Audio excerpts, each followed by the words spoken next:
Healthcare should be like choosing a medicine.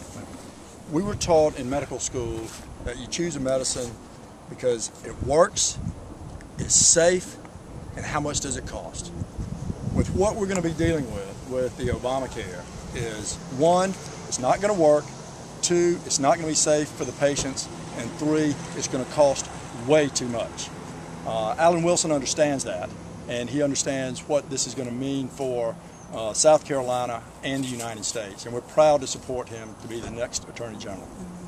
Just in terms of the physical risks, what do you think about it? I think what's going to happen is that we're going to layer on bureaucracy between the patient and the provider, the physician, and that cannot be a good thing overall.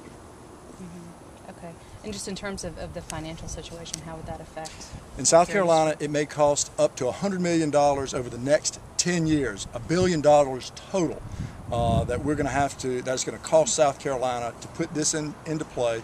The other thing that is just going to happen is that a lot of physicians or a lot of companies that employ the citizens of this state will all of a sudden opt for this plan. We'll be dumping millions or at least thousands of people onto a federal plan, taking it away from a private plan, and I think in the long run it's not going to work.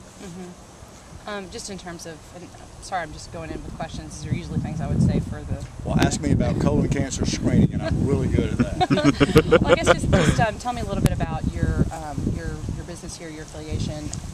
Have you talked to a whole lot of other doctors? Are you a member of other organizations that are endorsing Alan? I'm a member of the South Carolina Medical Association. I do not speak for them, however. I'm a member of the American College of Gastroenterology. I have spoken to a lot of physicians, and Alan has, Mr. Wilson has come and spoken to a lot of us regarding his vision and his plan as Attorney General, and we support that. And what is it specifically about his plan and what Mr. Wilson has said he intends to do as Attorney General that you think would be the best for the state? I would love for you to let the future Attorney General articulate his vision in that regard. Okay. Well, we can do that. He was just about to steal my thunder. Well, heaven forbid, let's not have that happen. Okay, well, I guess if that's okay with y'all, I can just go ahead and ask you what would be your plan in terms of... Well, first I want to say that I'm honored that our current Attorney General, someone who I consider a close friend and someone that I have worked for and look forward to working with, and who is our current Attorney General, has already taken up this fight to fight this federal health care mandate that on many levels is unconstitutional, and it's just bad medicine for the people of South Carolina. So I want to applaud your efforts, General McMaster. He has been an inspiration to me and the people of this state. He has led that office admirably and honorably over the last 8 years, and I got some big shoes to fill when I get in there. But I look forward to taking on the task. The task that we're here to talk about today, as Dr. Seabrook just mentioned, is this national health care mandate. I'm going to talk to you a little bit about the differences on this campaign, on the candidates in this campaign. But first, what the health care bill basically does is it has an unconstitutional individual mandate, which tells people that if you're sitting at home on your couch watching TV and you don't get up and go out and enter into a private contract with a health insurance carrier, Blue Cross or Allstate or State Farm, you can be penalized by the federal government for choosing to do nothing. Now, Congress is allowed to regulate things that affect economic activity.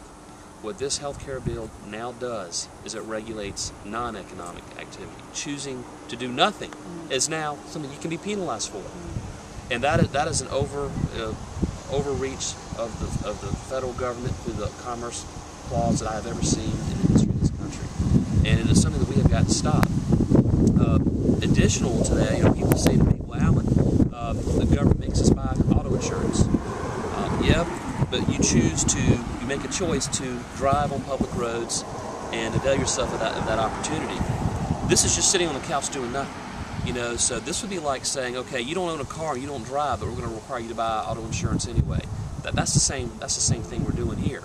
Another reason this is wrong, why this is bad medicine for the people of this state, is that beginning in January of 2011, just a couple months from now, the state health plan, basically the health plan for all state employees, is going to be saddled with a $20 million price tag to meet the mandates in this health care bill. they're going to have to, I think 19.34 million is the specific number. Now, if the state health plan, and by the way, these aren't my talking points. This is an affidavit from the director of the South Carolina Employee Insurance Program. If the state health plan does not meet the minimum co-insurance and co-pays, that number can go to 60 to 70 million. If you factor in fees, or excuse me, fines for not complying with the federal mandate, that number can go to $240 million. We're just talking about the state health plan. We're not talking about the cost of the expansion of Medicaid in this state. This is already strapped. Over the next 10 years, like the doctor just said, $1 billion coming out of taxpayer dollars. I believe the main difference between me and the other fellow running, who is a very good guy, I like him personally, great guy, comes from a fine family. But the difference is that we need someone who's going to take the lead, not just be sitting on the sidelines, but take the lead and saying, hey, this is not right to the people of this state. We're not going to let them be saddled with this tax, this unconstitutional mandate in this tax. We need someone that will take the fight. That is why I want to pick up the baton where Attorney General McMaster leaves off, and I want to run with it. Now, you probably say, what are the costs of doing this? I'm going to let the current Attorney General tell you what it's cost to date. But I can tell you right now, what we have paid to fight this and what it will cost us is well worth it. The people of the state deserve to have an Attorney General who is willing to fight for them and not sit on the sidelines and let this unconstitutional mandate pass. At this time, I just want to, again, thank the Attorney General for being here, and I look forward to following your lead, General, and following, hopefully, the example of courage that you've shown the people of this state. Thank you. Yeah, let's talk a little bit about some of those costs. We've had this conversation before, but just to kind of remind me, how much has South Carolina spent in terms of litigating parts of Obamacare? Virtually nothing. We have 20 states that are involved in the lawsuit that we filed in Florida. And you know, that came after we were able to beat Congress down on the Cornhusker kickback. We had a group of 17 AGs there. And we were successful in getting that out of the law, but this remained, this was put in it. So we have 20, and of those 20, most of those 20 have, including South Carolina, have agreed to pay one bill of $50,000 for a lawyer who's an expert in this area. We're all splitting that up. I think South Carolina's share is about $6,000.